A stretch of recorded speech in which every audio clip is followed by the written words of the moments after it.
now that we've talked fantasy football and we've gotten that piece of business out of the way, let's get to our main course for the night.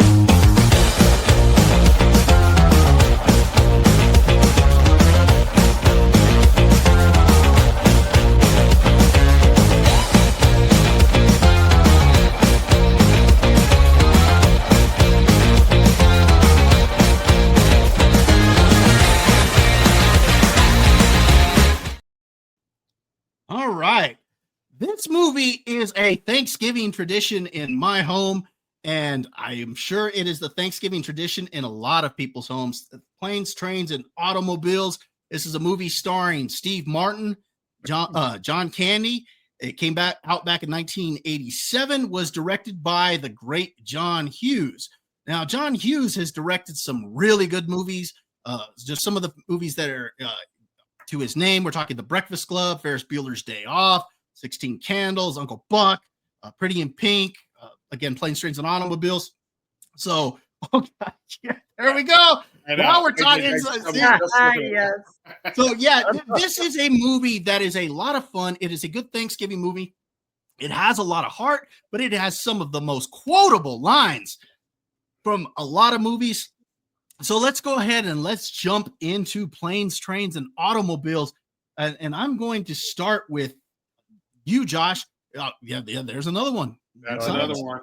So, yeah, he's got a lot of good ones. So, Josh, what did you think of Planes, Trains, and Automobiles on this rewatch? Because I know it's been a while since you've seen the movie.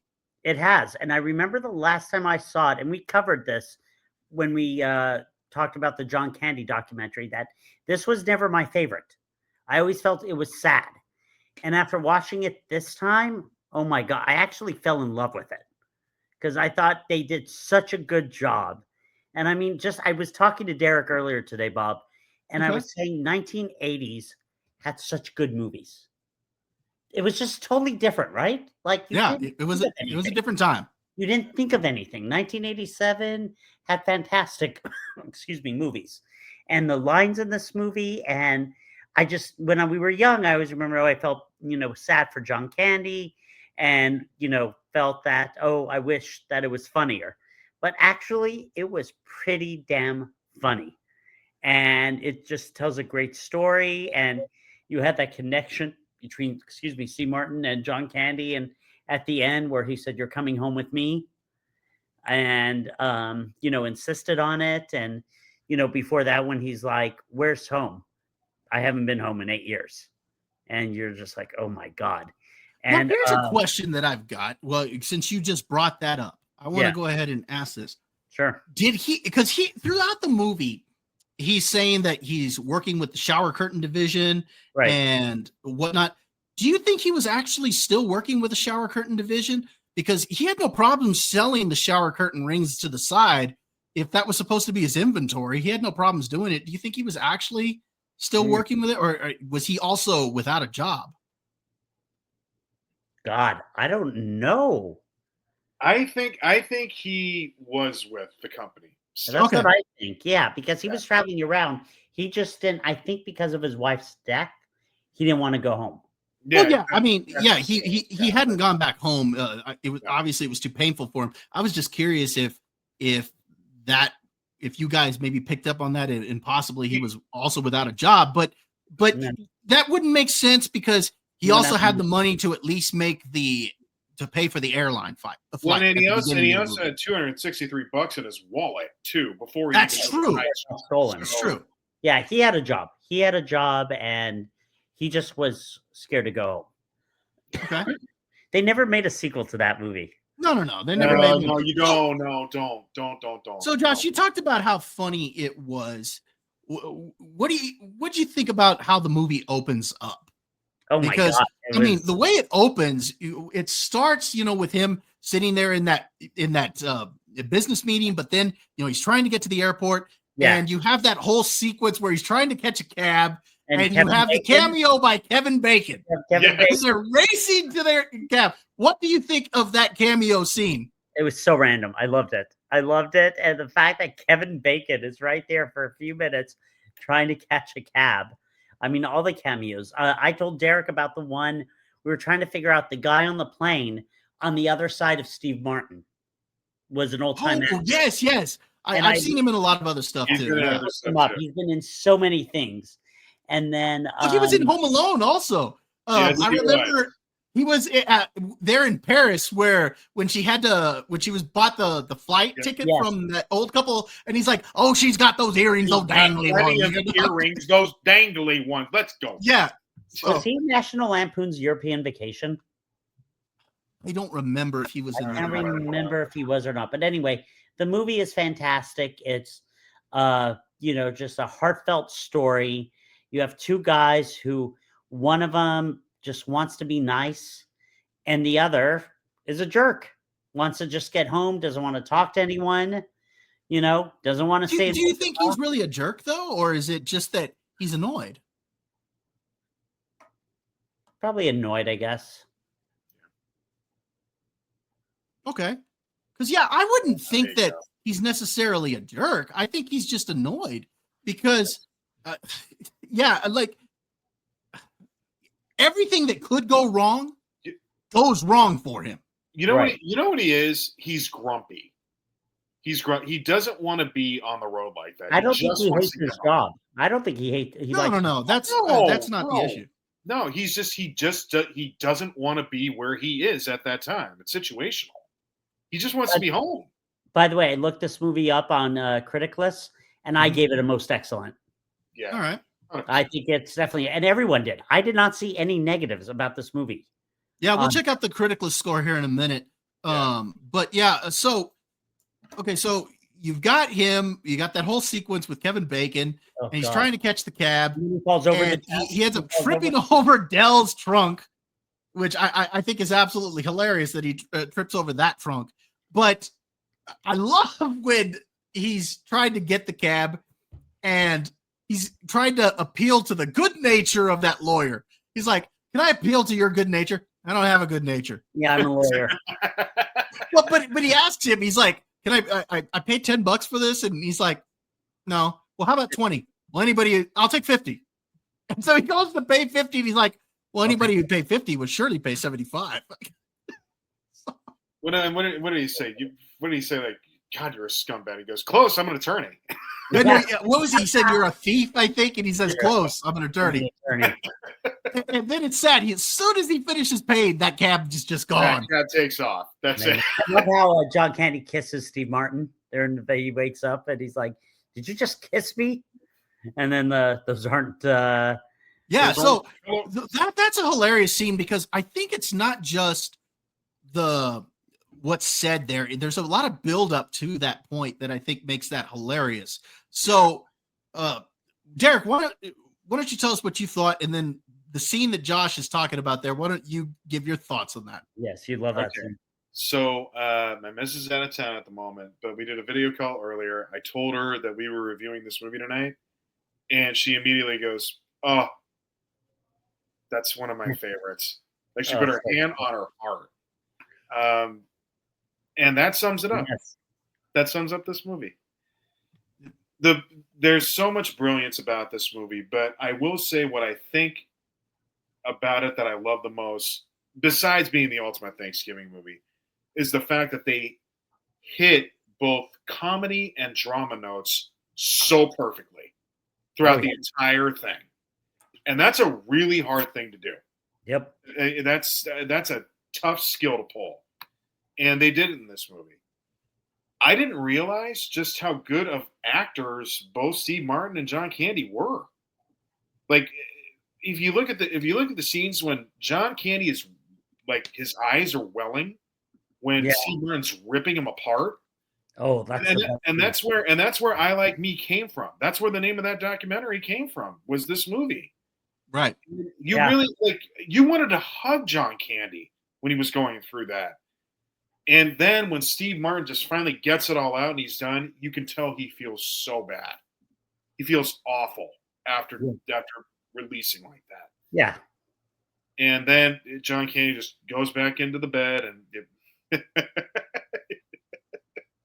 is 100% correct. But that's the beauty of this film, is the fact that, like, the beginning scene, Bob, you're right. I have been in those meetings where you just are sitting there waiting waiting for managers or leadership to tell you something. Yeah. And the way they give him a look of, please say it. Say it. Yeah. And they don't give it. He doesn't give it. And then when he's walking out, he's like, really? All of that just to tell us that we'll meet after the holidays to discuss that? What does Steve Martin do in the movie? What's his profession? He works with marketing. Okay. Yeah. Essentially what he was there for was like an ad campaign that they were pushing, and the guy was going to give the approval on the campaign, but then he was like, yeah, he took forever. And then he ends up pushing it off till after the holidays. Right. So, and the fact that like, and the comedy is such beautiful comedy. It's actually family comedy these days. Like a shower curtain ring guy. And then he's got the little rings, like they're tiny rings, and like it is. Shows him his display. Like, I sell shower curtain rings. Take a look at that, would you? Like, oh my god, going off. And but he ends up being a hell of a salesman too. I mean, he made money. There's something about Del that he is very charismatic, and people like him. Now, Neil is annoyed by him, but that's because he's interacting with him, on a very personal level, where, others are dealing with him more in the business sense or whatnot, but they're drawn to him. Like, for example, just an example of how they're drawn to him. Think about the scene on the bus where, they're going to sing tunes. Yeah. And Steve Martin starts singing, and nobody is 3 coins. Yeah, exactly. 3 coins in a fountain, and everybody's like looking at him. But as soon as Del starts singing, everybody just is going along with him. The way he's able to interact as he's selling the shower curtain rings to people there at the bus station and whatnot. So Normie, right on. I agree with you. I'd probably put this at about a 95%. And Dixie, Flintstones. Flintstones. And that was John Candy without skipping a beat too. That was but he's got this way with people, and it's funny how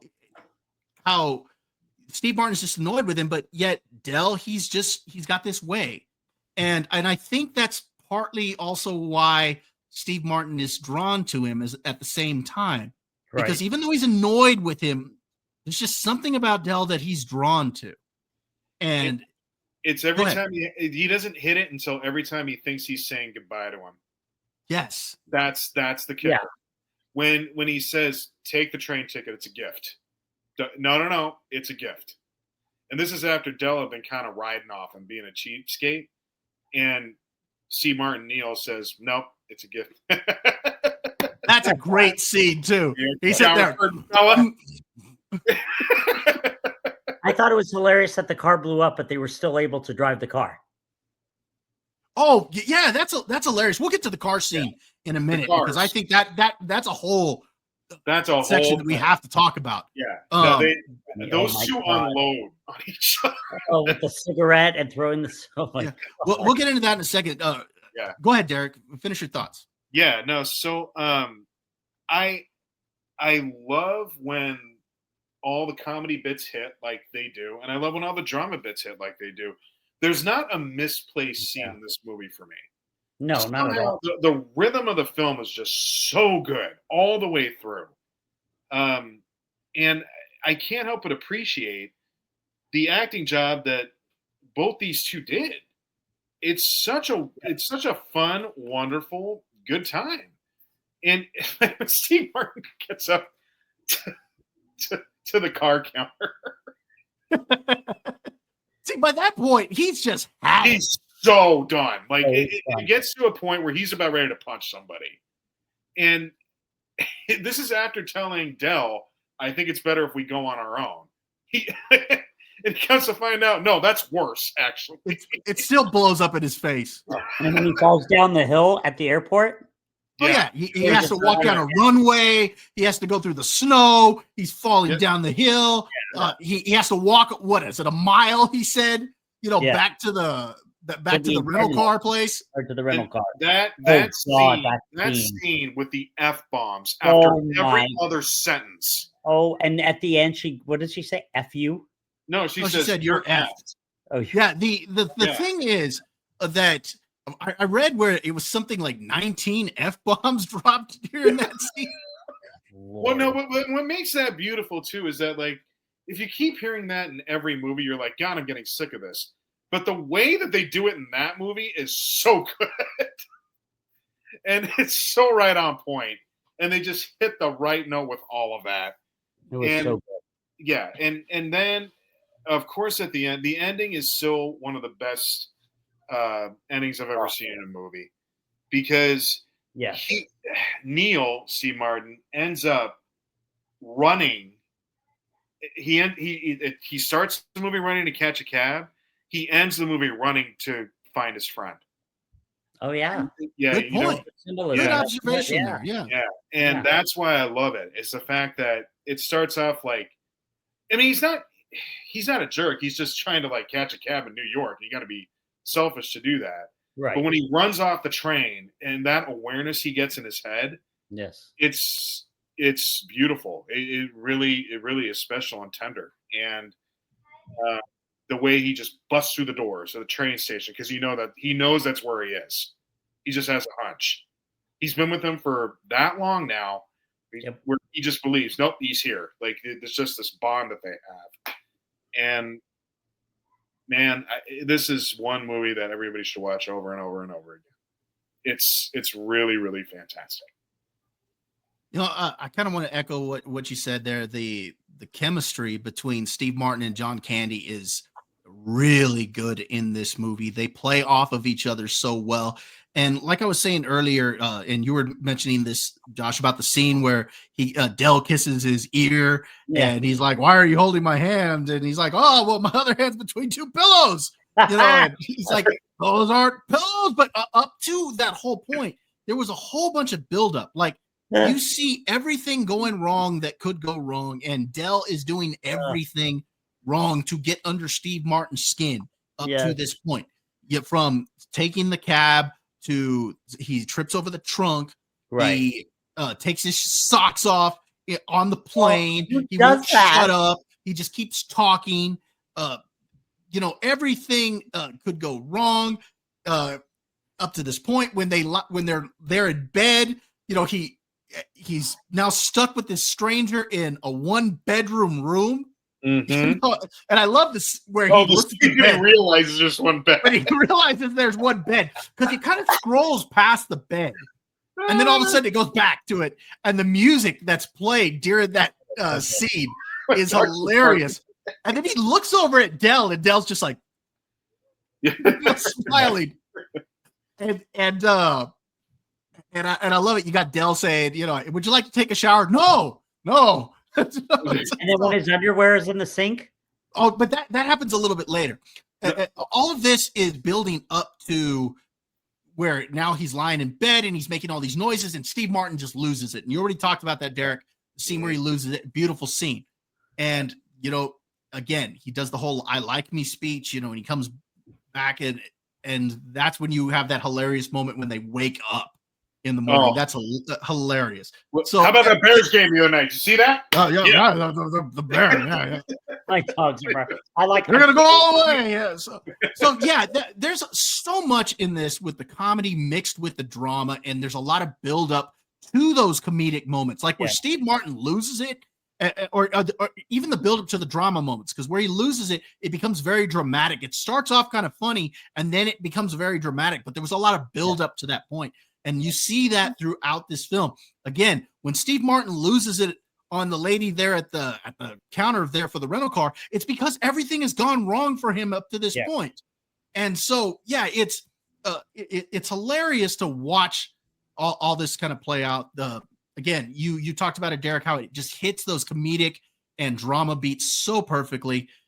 I think this is a movie that has a lot of heart to it. Yes, you're going to laugh. And you're going to laugh hysterically with this one. But the story itself and the heart that it brings to it is what makes this movie special. That's what makes you rewatch it over and over again. sure, the comedy is so much fun, but it's the heart that makes this really special. Now, That I want to car get into the car scene That is because Yeah. my okay, God. because this Jamming on warrants the a whole steering. discussion by itself. The car. Okay, so they're in the car. So, and let's start with where it starts. Is you got John Candy in the car seat. How many car seats do you know that go sideways? You know, it goes right onto Steve Martin and everything, and he's telling him, "You're gonna break this thing." Sure enough, they switch seats, and he's like, "You broke the car seat." It wasn't broken when I got out of it. Oh my God. Just the way he was driving and singing was So yeah, funny. Steve Martin decides to get some sleep, and that's where it really gets fun at Yes. that point. Mhm. So he's listening to the song, and he's not keeping his eyes on the road. He's on, Like jam it. Yeah. yeah, you know, he's In playing, the steering wheel. yeah, he's having an absolute blast. Ray Charles. He gets his coat caught, and he ends up on the wrong side of the road. I think that scene is absolutely God. And the guys are hilarious. like, you're going the wrong way. And he's like, John Candy's response and the way he acts during that scene. You want to race? perfect. You want to go? Yeah, he's like, this guy wants to race. Right here, Dixie. Absolutely. That's what makes that hilarious. Is that when Steve Martin's like, he says we're going the wrong way. Oh, he's drunk. How would he know where we're going? And then the two semis. The fact that they were able to survive But when he says that, Steve Martin's just like, yeah, how would he know? Thanks a lot. Yeah, thanks, guys. And you see John Candy going,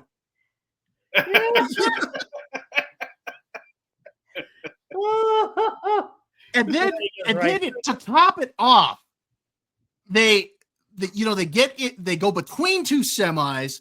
They survive that, but because the cigarette was in the back, the car catches on fire. Yep. It burns up Steve Martin's wallet. I mean, just everything that could go wrong in that scene. That has got to be just absolute comedy gold. That scene. Yeah. I think that is hands down the best scene in the movie. Okay. How does the car still work? What's that? What's that, Josh? How did the car still work? It was completely burned. Well, remember, he's when they get pulled over by the cop, he's like, "You have no working gauges." No, we lost those. You have no mirrors. No, those are gone. The radio still works. You know who the cop was, right? Yes, I know who he was. Yeah. So yeah, that was another cameo in the movie. Yep. Can I just say that one of the funniest lines in the movie came out of the car scene? Which one was that? There are some things that annoy me about you. Okay, we just haven't talked about them. Oh, really? Are there, Del? Yeah, there are. Like what? What makes you annoyed about me? Well, okay. Hold on. You know what? And I'm sorry, I just got to say it. You play with your balls too much. Yeah, and I love it because he's like, I do not play with my balls. And he goes, Larry Bird has less balls. Yeah. But I love what Neil asks. He's like, you know what would make me happy? And the Dell's like, a couple of extra couple balls and an extra set of fingers.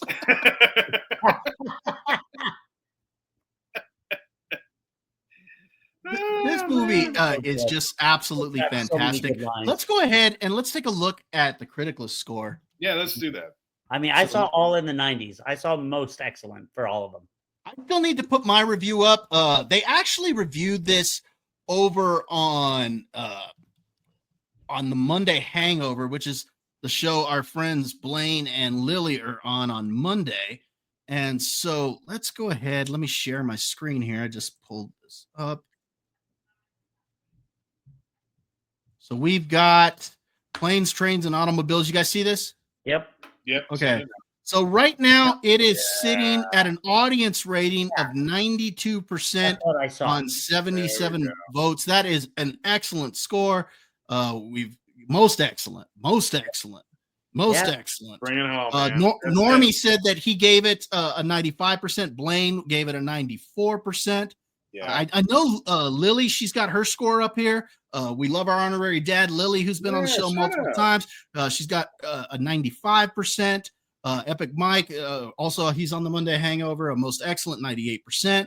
So I mean, a lot of most excellent. And you This is mentioned this earlier, Josh. before. That, Look at this. yeah, This is you good. mentioned this, Josh, how pretty much everybody I looked, there's a website is the giving other it, day. most excellent. I'm Yeah. sure there might be a couple down here somewhere, but I didn't see I any. don't see really did not anything. see Yeah, most any. excellent. No. Okay, here's somebody who gave it a rad at a 60%. That's Wow. way too low here. Yeah, that's despicable humanity. Another one here at 60%. That's also way too low here. Yep, But way too pretty much everything is most excellent. So this is a film that I do think that this is universally liked. Dixie, you got a 99% for your score. I'm probably going to give it a 95 once I go ahead and get my review up there. I do think that A plus. Come on, what are we talking about here? Excellent. Yeah, I think that this just hits so many things right. The acting is fantastic. It's well directed. The scenario that Steve Martin goes through, it's ridiculous enough to where it's comedy, but it's believable enough because we've all been on flights where it's been delayed or you have a flight cancellation or something. So there's a lot of here that's actually believable as well. The characters are lovable. Overall, I think this is a fantastic film, and this is one that everybody should watch on Thanksgiving. He should have taken the 6 o'clock to Chicago with his friend. No, he said he should have taken the 8. He says, yeah, don't take the 6. He says, come out on the 8 with me. Or the 8 o'clock. But it wouldn't have mattered because all of the flights got canceled anyway. That was the whole point. Yeah, when they were calling the airlines to try to get another flight, they couldn't find anything. That's why they had to keep taking a train, a bus, a rent-a-car, everything, because they were just trying to get back home, or Neil was trying to get back home before Thanksgiving. So can I make one more observation about the film? Because I heard some of the people who worked on it talk about it. Go ahead. Originally, when people were in focus groups or marketing situations, whatever it may be, people didn't like this movie. Really? Yeah, they didn't. They thought that John Candy was a user and Steve Martin just kept taking it. Wow, really? But then they added other scenes that they had taken out of what they showed them. One of the big scenes that tied it all together was when Neil said, "Hey, the train ticket is a gift." Gotcha. That's a gift. And one of the other scenes that really did it was the fact that they got robbed. Was the fact that neither of them had money at the end of it, because now no one can try to mooch off anybody. So just a couple of interesting pieces of news on this film that really kind of ended up being the things that apparently tied it all together. And I mean, this movie's just great no matter what, even with those scenes or without them. It'd probably be great. Yeah. But you sent me a video with the actress from the rental car. I forget her name, but she's in a lot of stuff. I don't know why I'm blanking on her name. She was in Ferris Bueller's Day Off. She's been in a lot of stuff. The TV show Valerie, I believe. Okay. Yeah. And she's been in a lot. Yeah. But in the interview, she talked about that whole scene where originally she was supposed to be talking on the phone with somebody about a rental car. But then right before the last take, John Hughes told her, you know what? Talk like you're speaking to somebody from your family about Thanksgiving. And Steve Martin plays off that great, because imagine how annoying that is. You go through everything that you've gone through up to this point, and then you walk up to that counter, and instead of taking care of business over the Thanksgiving holiday, when you're in a hurry, she's sitting there talking to her family going, gobble, gobble. So, yeah, you can kind of understand where Neil's coming from. That's I think also what makes this film so special, is that you can understand where he's coming from. Because again, I don't think he's a jerk. I think he's just wanting to get home, and he's just annoyed. So, yeah. And by the way, the lady that is the redhead who plays also does one of the best lines in the whole movie with "You're effed." Her name is Edie McClurg. Thank you. She was also in a movie that Elvira did, like the one movie she did, Elvira. Remember her? Oh yeah. And they are still really good friends to this day because of that movie. Yeah, Elvira has said she's one of the funniest women that she's ever met, funniest people she's ever met in our life. So shout out to Edie on that one. Thanks for that. All right. Any other final thoughts about planes, trains, and automobiles? Just watch it. Yeah, go see it if you haven't seen it. Again and again. Yeah, make this a Thanksgiving tradition. If it's not a Thanksgiving tradition, make this movie a Thanksgiving tradition. I think it's worth watching. And it'll make you laugh, and it'll make you'll feel it in those heartstrings. Put it on the heavenly tier with the pumpkin pie, please. There. Thank you very much. Yes. Absolutely.